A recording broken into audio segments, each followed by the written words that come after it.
She said, "Come with me," without thinking twice, and that poor man changed his story. Jennifer Parker was shaking more from nerves than from the cold as she walked down Broadway on that rainy Tuesday night.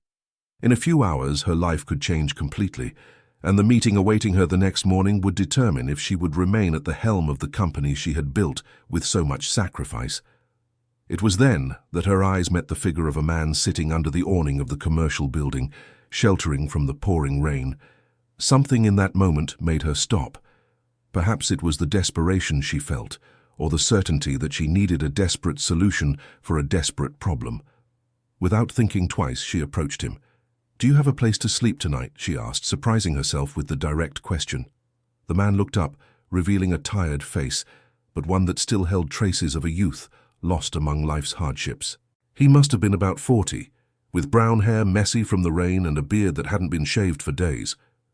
"Why do you ask?" he replied, his voice hoarse but polite. Jennifer took a deep breath. What she was about to do seemed crazy, but she had no more time for conventional plans. "I need you to come with me to a meeting tomorrow morning. I'll pay you $200. Michael Thompson, who had been sleeping on the streets of downtown New York for 3 months, studied the face of the woman in front of him. She wore an expensive coat, designer shoes, and there was something in her eyes that mixed determination with vulnerability. "What kind of meeting?" he asked, with the natural suspicion of someone who had learned that nothing in life comes for free. "A family meeting. I need you to pretend to be my husband for a few hours." The proposal sounded so absurd that Michael almost laughed. Almost. But the $200 meant hot food for 2 weeks, and he wasn't in a position to refuse. "Why me?" Jennifer hesitated. How could she explain that she needed someone who seemed real, genuine, far from the social circles she knew? Someone who couldn't be easily investigated or recognized by her relatives? Because you have nothing to lose. And neither do I. Dear listener, if you're enjoying the story, please take a moment to like the video and especially to subscribe to the channel. It really helps us who are just starting out. Now continuing. Michael watched the rain that kept falling and then turned his eyes back to her. There was something about that woman that piqued his curiosity. It wasn't just the money, although he desperately needed it. It was as if he recognized in her the same desperation he felt. "All right, but I want to know what I'm getting into."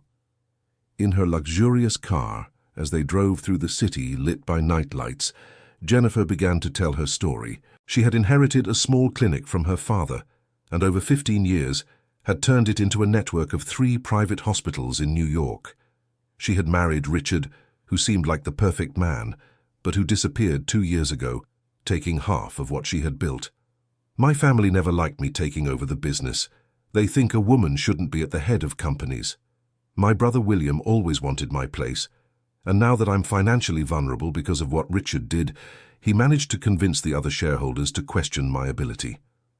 Michael listened in silence, trying to understand where he fit into this story. "Tomorrow's meeting is to decide if I remain as president of the company or if I hand over control to William. My mother, who holds 40% of the shares, has been traveling for months and no one can get in touch with her. Without her support, I need to show personal stability. A present husband can make a difference. And why don't you get a real boyfriend? Because I don't have time for relationships. Because all the men in my social circle either want my money or are afraid of my success. And because I need someone who has no interest in harming me later." Michael understood the cold logic behind the proposal, but something still bothered him. "How do you know I won't harm you?" "Because you have much more to lose than to gain, and because—" she hesitated, "because I saw something in you that reminded me of myself." They arrived at the hotel, where Michael would shower and sleep in a bed for the first time in months. Jennifer left new clothes for him, and they arranged to meet at 8 in the morning. Alone in the room, Michael observed his reflection in the bathroom mirror. It had been a long time since he had seen himself like this, clean, without the unkempt beard. For a moment, he could see who he had been before everything fell apart. Michael Thompson, specialist in hospital administration, who had managed important healthcare units before losing everything. The morning arrived grey, with remnants of the previous night's rain. Jennifer was waiting for him in the hotel lobby, wearing a discreet but elegant dress. When she saw him coming down, she had to admit the transformation had been impressive. Michael wore a simple suit she had bought, but it fit perfectly on his tall, lean frame. The combed hair, the trimmed beard, revealed a man who could easily pass for an executive. "Are you sure you want to do this?" he asked, adjusting his tie. "I have no choice. I need to keep my company. There are 300 employees who depend on their jobs, 3 hospitals that serve thousands of people a month." During the trip to the Parker family home in the Upper East Side, Jennifer instructed him on the details he needed to know. They had met at a medical conference, dated for 6 months before marrying in an intimate ceremony. He worked as a consultant for hospitals. "And if they ask me specific details about our life, improvise, but keep everything simple and convincing." The Parker family home was an imposing mansion, surrounded by well-kept gardens. Michael felt a knot in his stomach, imagining what he was about to face, but he looked at Jennifer and saw she was even more nervous than he was. "Take a deep breath. Everything will be fine," he said, surprising himself by realizing he genuinely wanted to help her. Jennifer's brother, William, greeted them at the door with a smile that didn't reach his eyes. He was a man of 50, with neatly combed grey hair and an air of superiority that Michael recognized immediately. "So, this is Jennifer's famous husband," said William, shaking Michael's hand more firmly than necessary. "Michael Thompson. It's a pleasure to meet Jennifer's family." In the living room, other family members awaited them. Aunt Margaret, a 60-year-old woman with a severe expression, the cousin Gregory, the family lawyer, and Victoria, William's wife, who watched everything with poorly disguised curiosity. "So, Michael, Jennifer told us you met at a conference," began William. "What area do you work in exactly?" "Hospital administration. I work as a consultant for process optimization and resource management." "Interesting. And where did you study?" Michael felt sweat forming on his temples, but remained calm. "I studied business at Columbia University, and then did a postgraduate degree in health management." It was true, everything he said was true, he just omitted the part about how he had lost everything. Aunt Margaret leaned forward. "And how did a successful man like you agree to marry a woman who has no time for family?" "Jennifer has always been very focused on her work." Jennifer tensed, but Michael replied naturally, "Actually, that's exactly what attracted me to her. The dedication, the passion for what she does. I didn't want a wife who would stay at home waiting for me. I wanted a partner who understood the importance of work in our lives." "But what about children?" her aunt insisted. "Jennifer is already 38. We do want children, yes, but at the right time. First, we want to consolidate our professional projects." William watched every gesture, every word, looking for inconsistencies. "And where do you live?" "In her apartment in Greenwich Village," Michael replied. "We're renovating it to make it more suitable for both of us." During lunch, the tension continued. Michael noticed how Jennifer was treated condescendingly by her family, as if she were a stubborn child insisting on playing businesswoman. "You know, Michael," said her cousin Gregory, "we always thought Jennifer should have a strong man by her side to help with important decisions. She's too emotional for business." Michael felt an urge to defend Jennifer, but she discreetly touched his hand under the table, asking for caution. "Actually," he said, measuring his words, "what impresses me most about Jennifer is precisely the balance between rationality in business and the sensitivity to understand people's needs. It's a rare combination." "Sensitivity doesn't pay the bills," William grumbled. "No, but it builds customer loyalty and motivates employees. Jennifer's medical centers have the best satisfaction rates in the city." That's no accident. Michael realized he had gone too far when he saw Jennifer's surprised look. How did he know about the satisfaction rates? William noticed it too. "You seem to know a lot about our business for someone who works as an external consultant." "I always research my clients' companies, and when it comes to my wife's company, I research even more." The answer seemed to satisfy them temporarily, but Michael knew he had raised suspicions. After lunch, while the men talked business in the library, the women went to the porch. Michael heard Jennifer being questioned about intimate details of their relationship. "He seems like a good man," commented Victoria. But don't you think it's strange that he showed up right now when you need support the most? What do you mean by that? Nothing serious, dear. It's just that opportunistic men are very clever nowadays. Michael, from the library, could hear parts of the conversation and felt genuine anger at the insinuation. How dare they suggest he was there out of interest when he was actually risking his own dignity to help Jennifer? William, on the other hand, bombarded Michael with technical questions about hospital management. To his surprise, Michael answered with propriety and deep knowledge, even suggesting improvements to the family's medical center processes. "You really know your stuff," William admitted, but there was distrust in his voice. "It's been my area of specialization for 15 years. And why have I never heard of you in the New York market?" Michael swallowed dryly. It was the question he feared most. "I work mainly with private consulting. I prefer to keep a lower profile." In the afternoon, as they were saying goodbye, William pulled Jennifer aside. "I need to speak with you alone, tomorrow before the board meeting." In the car, on the way home, Jennifer was tense. "You did very well, but William suspected something. He's going to investigate."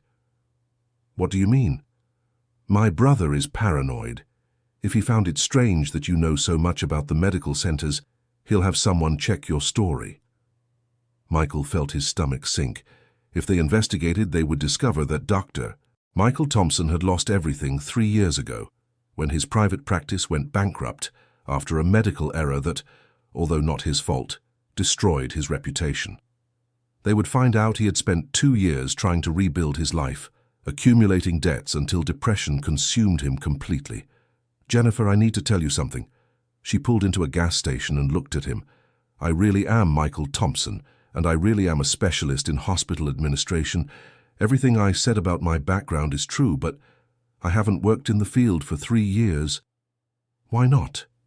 Michael took a deep breath and told her about the clinic, about the medical error that wasn't his, but that he had taken responsibility for to protect a younger colleague, about how it destroyed his reputation and his financial life. "I lost everything. The clinic, the house, my wife. She couldn't handle the social pressure and left me. I spent 2 years trying to start over, but every time someone Googles my name, they find the story about the medical error. No one wanted to hire me anymore."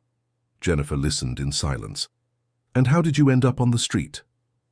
"A year ago, I got tired of fighting. I had a huge debt, was living in a rented room, working any job I could to survive. One day, I just couldn't do it anymore. I left home and didn't go back." "Do you have any family?"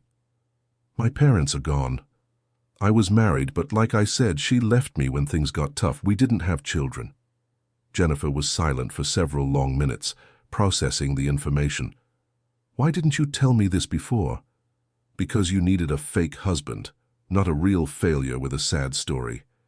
"Michael," she touched his arm, "you are not a failure. You took responsibility for a mistake you didn't make to protect someone. That's honor, not failure. Tell that to the banks that want to sue me, or to the medical boards that investigated me. If William finds out about this, he'll use it against me. He'll say my judgment is so bad that I married a homeless man." Michael lowered his head. "I understand if you want to back out. I can just disappear." Dear listener, if you're enjoying the story, please take a moment to like and especially subscribe to the channel. It really helps us who are just starting out. Now continuing. Jennifer stared at the comings and goings at the gas station. Ordinary people living their ordinary lives, unaware of the drama unfolding inside that car. "No. You are going to help me get through the meeting tomorrow. Then we'll talk about what to do. But if he finds out, then let's hope he doesn't. Or that if he does, it's too late to change anything." That night, Michael checked into the hotel again. Jennifer went home but couldn't sleep. She kept thinking about the story he had told, about the courage he had to take the blame for someone else, about the similarities between them. They had both lost everything because of people they loved. She, for trusting her ex-husband too much. He, for protecting a colleague. The next morning, Michael woke up to a call from Jennifer. "Michael, I need you to come here, now." "What happened?" "William is here with his cousin Gregory. They want to talk to us before the board meeting." Michael arrived at Jennifer's apartment in the Greenwich Village neighborhood in 20 minutes. It was a beautiful, modern place, but it seemed cold and impersonal. William and Gregory were sitting in the living room with serious expressions. "Michael, right?" said Gregory. "I need to ask a few questions to clarify some things." "Of course. You said you've worked as a consultant in hospital administration for 15 years, correct?" "Correct." "And can you give us references for recent work?" Michael looked at Jennifer, who was pale. "My most recent jobs were confidential. I can't disclose client names without authorization." "How convenient," commented William. "Gregory, show them what you found." Gregory opened a briefcase and took out some printed sheets. Dr. Michael Thompson, specialist in hospital administration, graduated from Columbia University. So far, everything checks out. But 3 years ago, your private clinic went bankrupt after a lawsuit for a medical error. You took full responsibility, paid compensation that led you to bankruptcy, and since then you haven't worked in the field anymore. The silence in the room was deafening. "Even more interesting," continued Gregory, "there's a record showing you've been living on the streets for at least 3 months. So, either you have the strangest marriage in the world, or our dear Jennifer hired a homeless man to pose as her husband," completed William with a cruel smile. Jennifer stood up, her hands trembling. "William, I can explain." "Explain what?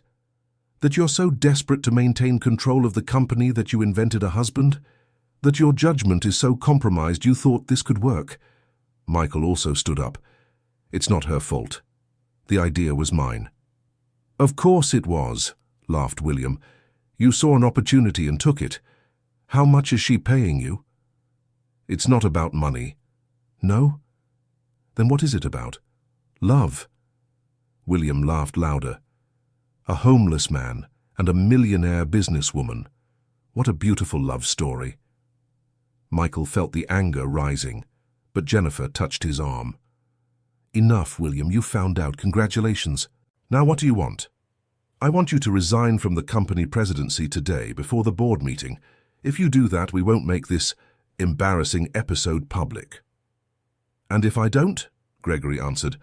"We'll tell all the shareholders that you tried to deceive them. Your credibility will be completely destroyed.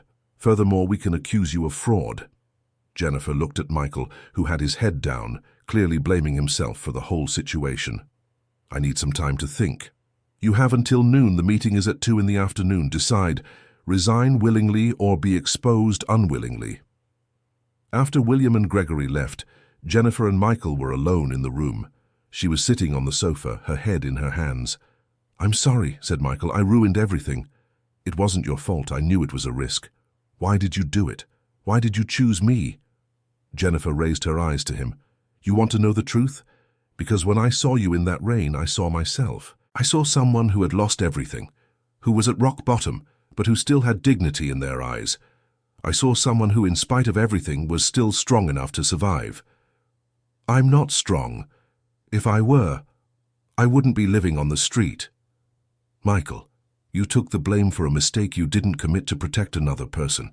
You lost everything, but you didn't lose your humanity. To me, that is strength." Michael sat down beside her. "And now? Are you going to resign?" "I don't know. If I don't resign, they will destroy me publicly. If I resign, I lose everything I've built, and 300 families end up in William's hands, who only cares about profit. There is a third option." "What?" Michael took a deep breath. "We go to the meeting and tell the truth, all of it." "Have you gone crazy? That will only make things worse." "Not necessarily. Look, you said your company has the best satisfaction rates in the city, right? That you care about people, not just profit. Show them that." "How?" Michael stood up and started walking around the room. "I still have some projects I developed before I lost everything. Hospital humanization projects, social service programs, things that could set your medical centers apart from all the others. Michael, even if your projects are brilliant, that won't change the fact that I lied to them. You didn't lie. You said you were married to me, and technically, for a few hours, we were partners. You said I was a consultant, and I am, even if unemployed. The only lie was one of omission. Jennifer looked at him with a mixture of hope and skepticism. Do you really think it could work? I think it's worth trying. What do we have to lose? Our dignity, our reputation, our... Jennifer, Michael interrupted, taking her hands. Our dignity doesn't depend on what others think of us. It depends on what we do when nobody is watching. You gave me a chance when I had nothing left. You treated me like a human being when I had forgotten I was one. That is dignity. At 2 p.m. in the company's meeting hall, all the shareholders were present. William and Gregory exchanged satisfied looks, certain that Jennifer would resign even before the meeting began. But Jennifer entered the hall accompanied by Michael, both with determined expressions. "Good afternoon, everyone," said Jennifer. "I know you are here to evaluate my continuation as the company's president. Before any decision is made, I would like to present a proposal that could revolutionize our medical centers." William stood up. "Jennifer, before any proposal, don't you think we should clarify some questions about your personal life? You can clarify that later. First, listen to what we have to say." Michael approached the projector and began to present the slides he had prepared in the last few hours. "My name is Michael Thompson, and I am a specialist in hospital administration. 3 years ago, I lost my own clinic after taking responsibility for a medical error I didn't commit, but which could have destroyed a younger colleague's career." A murmur went through the room. "Since then, I have been developing hospital humanization projects based on my experience both as an administrator and as a patient of the system. Projects that could make the Parker Medical Centers a national benchmark." William tried to interrupt, but Michael continued. "The first project is to create free care wings for the needy population, not out of charity, but out of strategy. Studies show that hospitals with social programs have greater loyalty from paying customers and better overall satisfaction rates." The numbers in the presentation were impressive. Michael had calculated costs, tax benefits, and return on investment. "The second project is to create a training program for healthcare professionals specialized in humanized care. This would significantly reduce malpractice lawsuits and increase the hospital's reputation." Dr. Williams, one of the oldest shareholders, leaned forward. "Are these numbers real?" "Based on studies from hospitals that implemented similar programs abroad and on some pioneering experiences in the United States." "And how do you intend to implement all this without hurting profits?" asked another shareholder.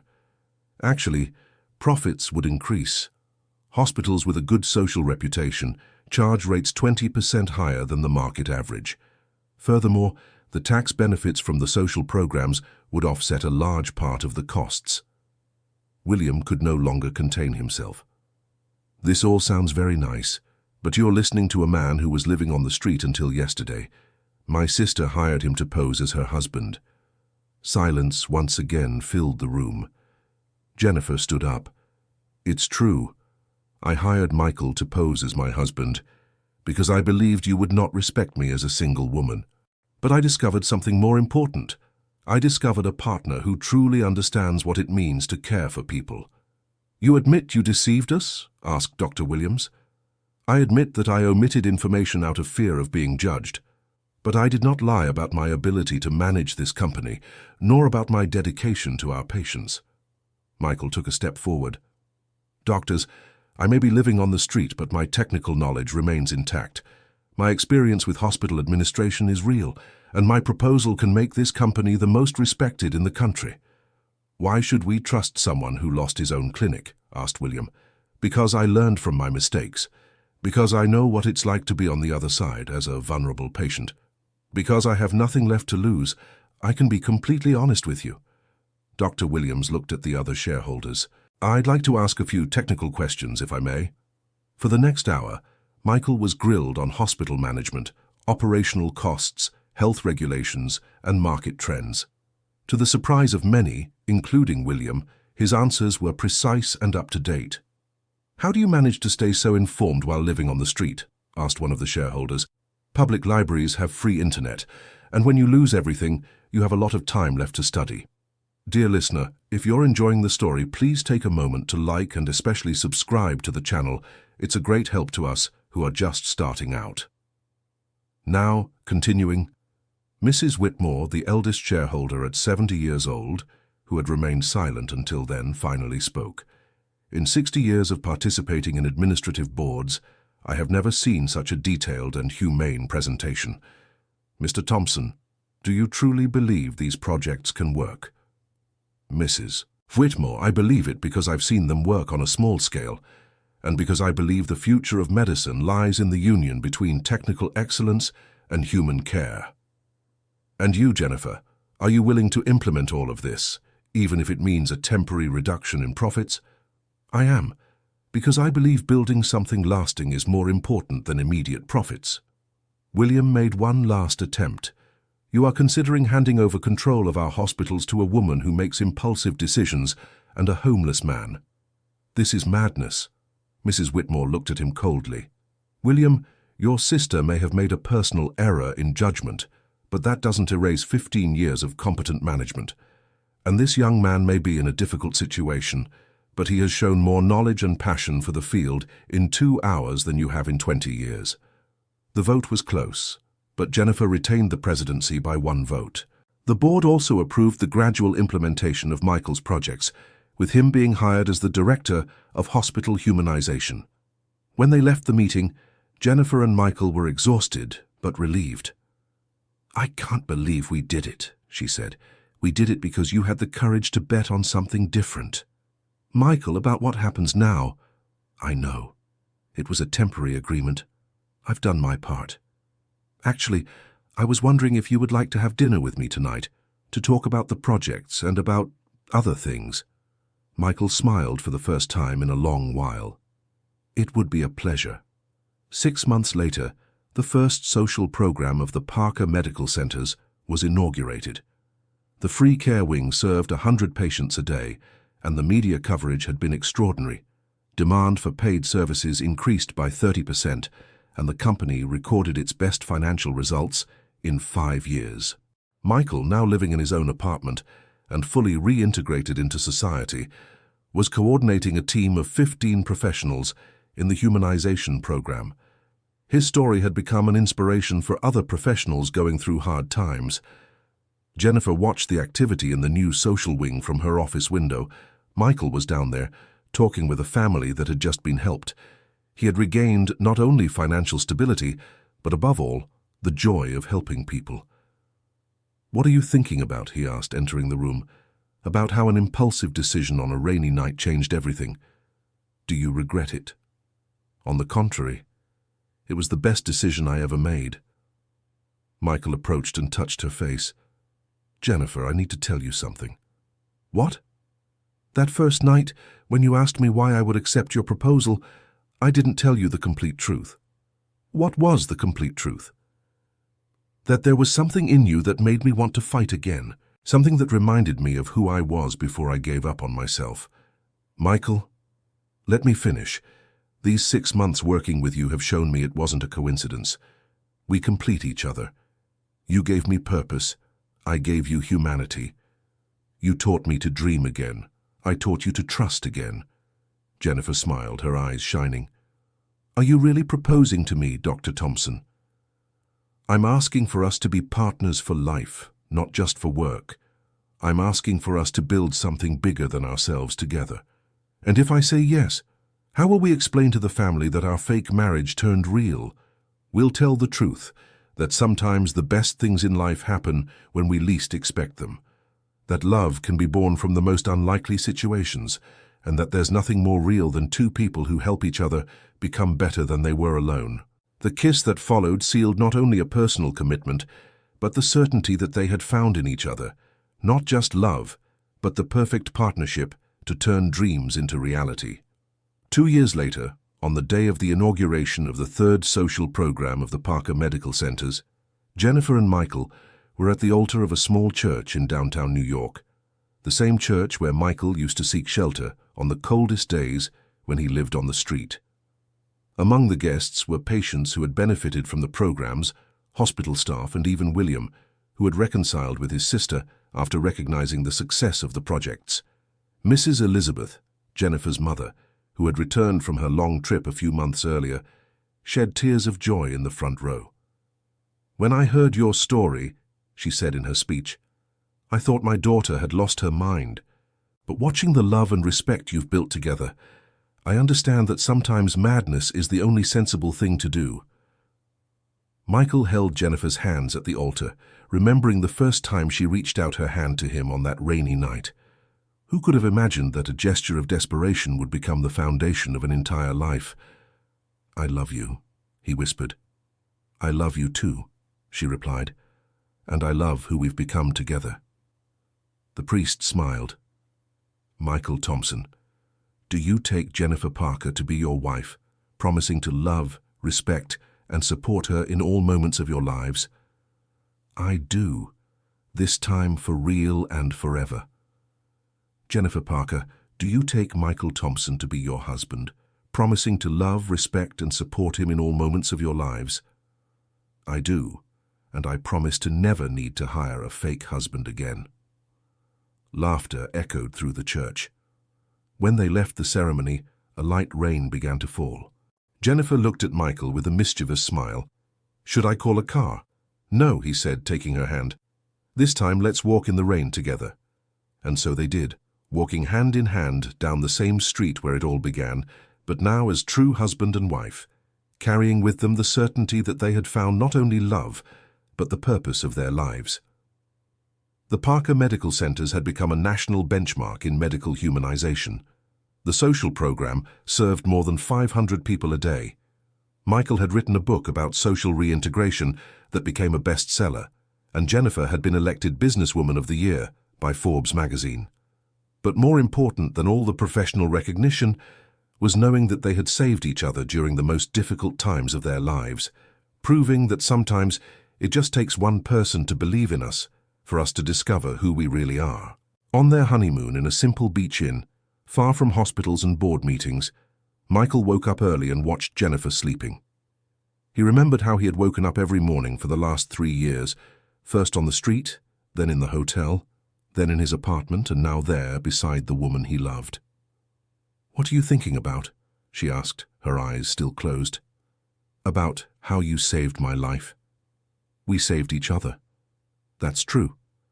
But you were the one who had the courage to stop and reach out." Jennifer opened her eyes and looked at him tenderly. "Do you know the moment I realized I loved you?" "When?" "When you defended our employees at the first meeting with the investors. You weren't even working with us yet, but you already cared about the people who would be affected by the decisions. At that moment, I knew I had found not just a partner but a kindred spirit. And I knew I loved you when you introduced me to the whole team as the director of humanization on my first day of work, not as the former homeless man she hired, but as a qualified professional who deserved respect. You gave me back my dignity." They spent the morning talking about future plans. They wanted to expand the social program to other cities. Michael had received invitations to give lectures at universities. Jennifer wanted to write a book about humanized business management. "And children?" he asked. "Do you still think about that?" "I do, but I'm in no hurry. First, I want us to consolidate everything we've built." "I agree, and when the time comes, we'll be great parents." "How can you be so sure?" "Because you taught me that to love is to give the other person the chance to be better than they imagine they can be. And that's what parents do. They believe in their children even when the children don't believe in themselves." They returned from their honeymoon with renewed energy and new dreams. The Parker's hospital humanization program had caught the attention of the Department of Health, which wanted to implement the model in public hospitals across the country. "Do you realize what this means?" Jennifer said, reading the official letter. "Your project could impact millions of people. Our project. None of this would have happened without you." The meeting at the department was scheduled for the following week. Michael was nervous, but Jennifer reassured him. "Remember what you told me before the board meeting.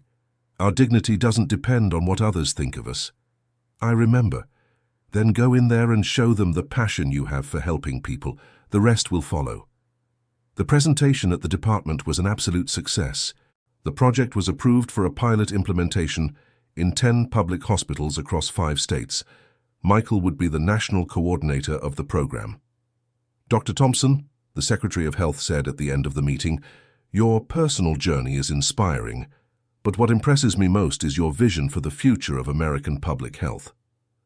Thank you, Madam Secretary. I believe that when we care for people with dignity, they recover faster and return to contributing to society. Exactly. That's the mindset we want to spread across the country.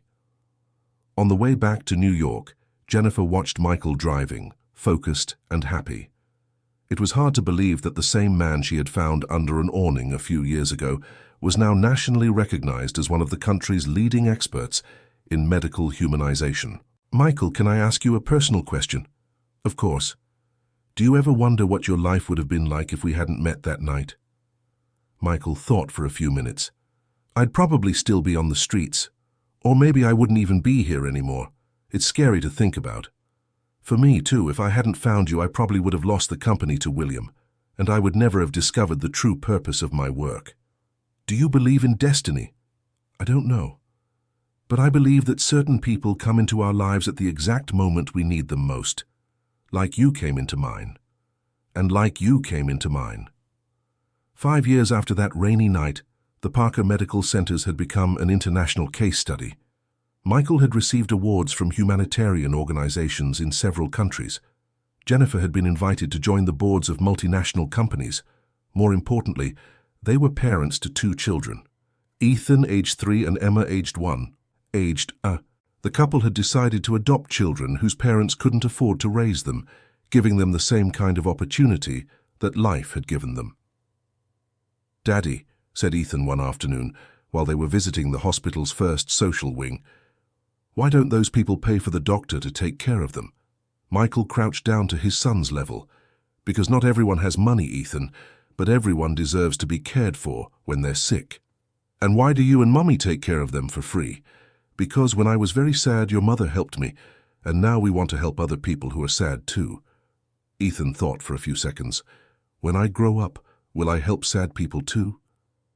Jennifer, who was watching the conversation, smiled with eyes full of tears. "If you want to, my love. But the most important thing is to be a good person, like the 2 of you." That night, after putting the children to sleep, Jennifer and Michael sat on the apartment terrace, watching the city lights. "Sometimes I'm afraid I'll wake up and find out all this was a dream," Michael confessed. "Why?" "Because it seems too good to be true. The family we've built, the work we do, the love we have." Jennifer took his hand. "Michael, you deserve all the happiness you've achieved. You deserve it because you never gave up on being a good person, even when everything went wrong. You deserve it because you had the courage to start over when I came into your life. And you deserve it because you had the courage to bet on someone everyone thought was a loser. You were never a loser. You were just someone who had lost their way temporarily." Michael pulled her closer. "I love you, Jennifer Parker Thompson." "I love you too, Michael Thompson Parker. Forever." The kiss they shared under the stars of New York sealed once again their gratitude for having found in each other not just love, but the chance to be better than they ever imagined they could be. And when the rain started to fall, like on that first night, they didn't run for cover.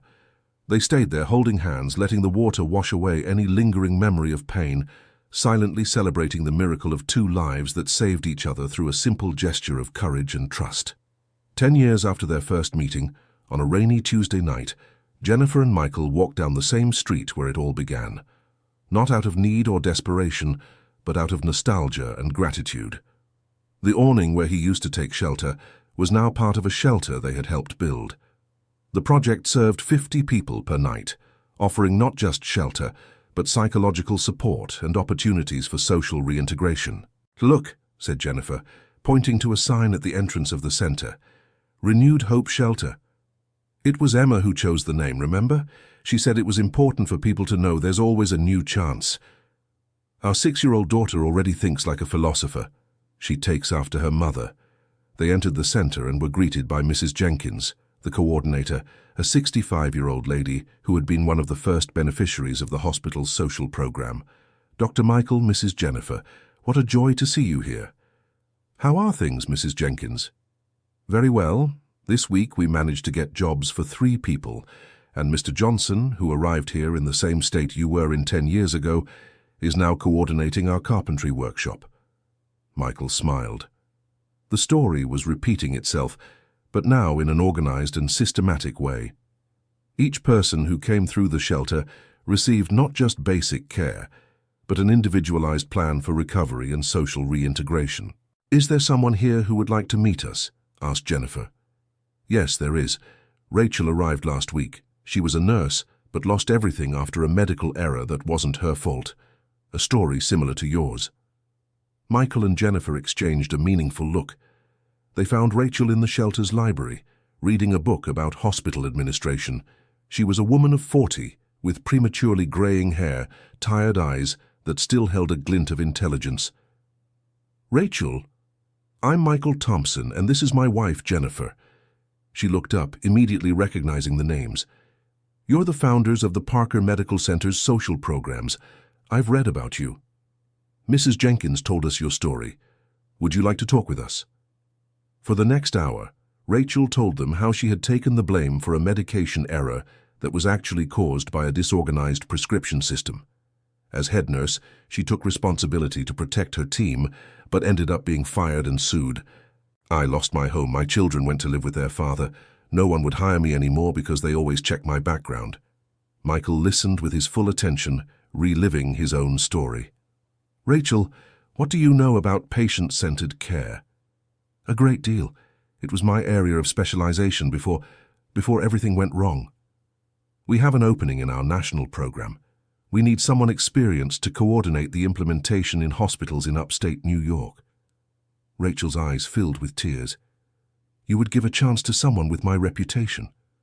Would we give a chance to someone who had the courage to take responsibility to protect other people?" "Absolutely," replied Jennifer. "But why?" Michael leaned forward. "Because 10 years ago, on a rainy night, very much like this one, someone gave me a chance when I had nothing left. And that changed not only my life, but the lives of thousands of people who have benefited from the work I've done since then.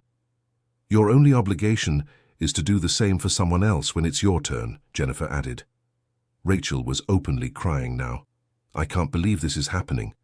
"Believe it and accept it, because the world needs people like you who understand the value of responsibility and compassion." 6 months later, Rachel was coordinating the implementation of the patient-centered care program in 15 hospitals in upstate New York.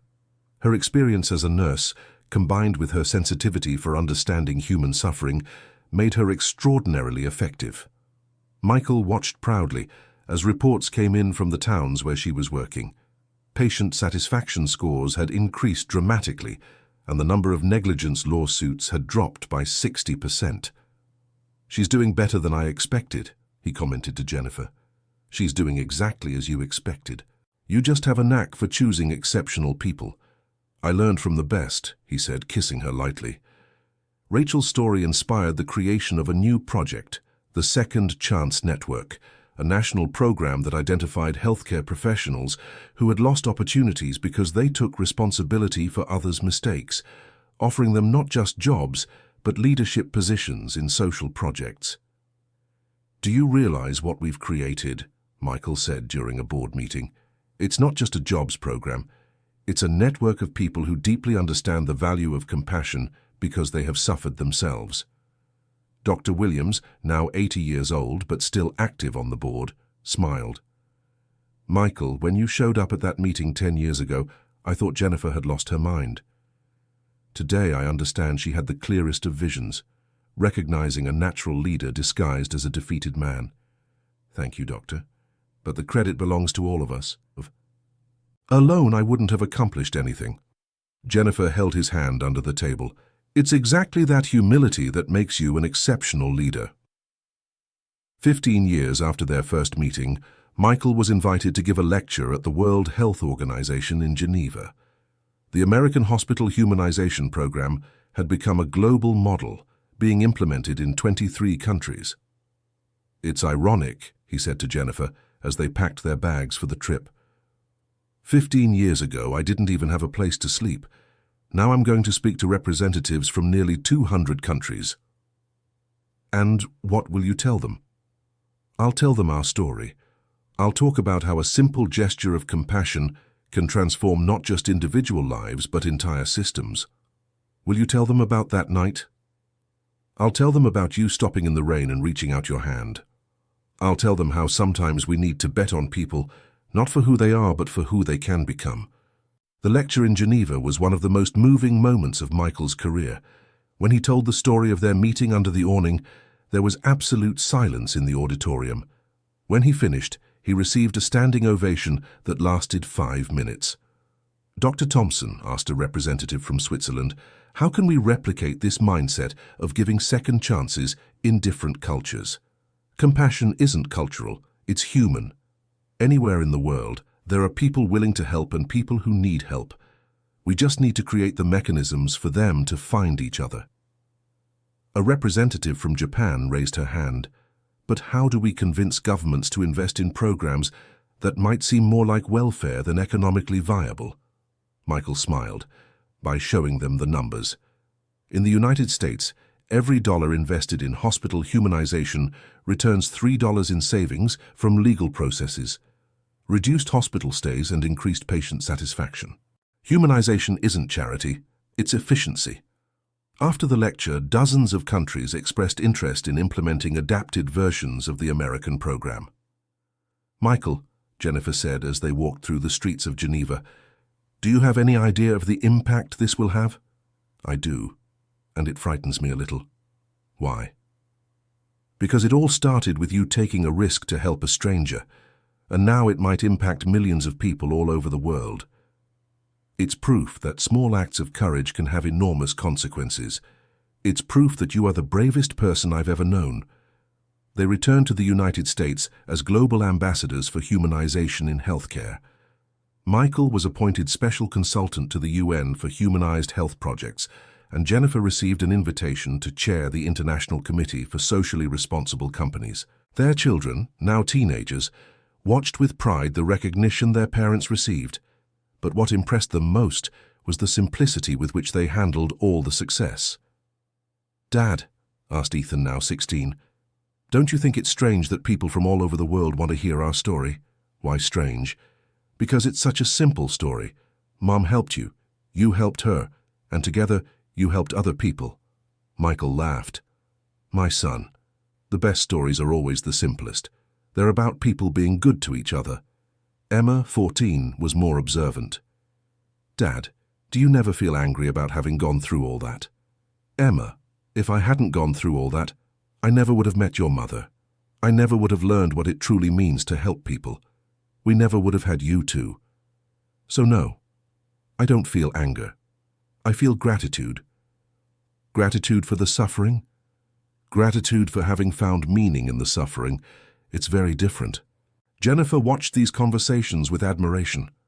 Michael had become not only an exemplary husband and recognized professional, but also an extraordinary father, capable of transforming his difficult experiences into life lessons for his children. 20 years after that rainy night on a Tuesday in June, Jennifer and Michael were at the inauguration of the 1,000th shelter of the Second Chance Network.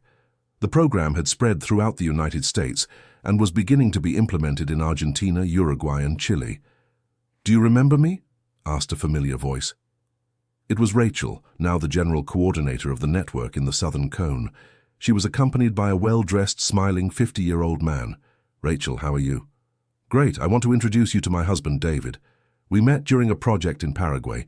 He was a doctor, lost everything for defending a colleague and... Well, you know the story. Michael and Jennifer laughed. History repeats itself, said Jennifer. And it will keep repeating, replied Rachel. Every person we help becomes capable of helping others. It's a chain that has no end. During the inauguration ceremony, Michael was invited to speak. At the microphone, he observed the crowd of people present, beneficiaries of the programs who now worked as coordinators, families that had been reunited, professionals who had found new purpose. 20 years ago, he began, on a rainy night I was just another hopeless man sleeping under an awning. A courageous woman stopped and gave me a chance. Not just a chance for work, but a chance to become human again. The crowd listened in total silence. Today, that simple gesture has become a network that helps more than 50,000 people a year. But the most important thing isn't the numbers. It's the certainty that each one of you has the power to be that courageous person in someone's life. He pointed to Jennifer, who was in the front row. My wife taught me that heroism isn't about doing extraordinary things. It's about having the courage to do simple things when nobody is watching. It's about reaching out a hand when everyone else just walks on by. Each one of you has that ability. Each one of you can be the decisive moment in someone's life. Each one of you can choose to be the difference between despair and hope. The speech ended with an emotional ovation. When Michael came down from the stage, Jennifer was waiting for him with tears in her eyes. "I love you," she whispered. "I love you too. And I love the life we've built together." End of story. Now that you've heard this moving story of second chances and transformation, we want to know your opinion. Do you believe that small acts of courage can really change the world? Have you ever experienced a similar situation? Leave a comment below sharing your experience. Don't forget to leave a like if the story touched your heart and subscribe to the channel so you don't miss other inspiring stories like this one.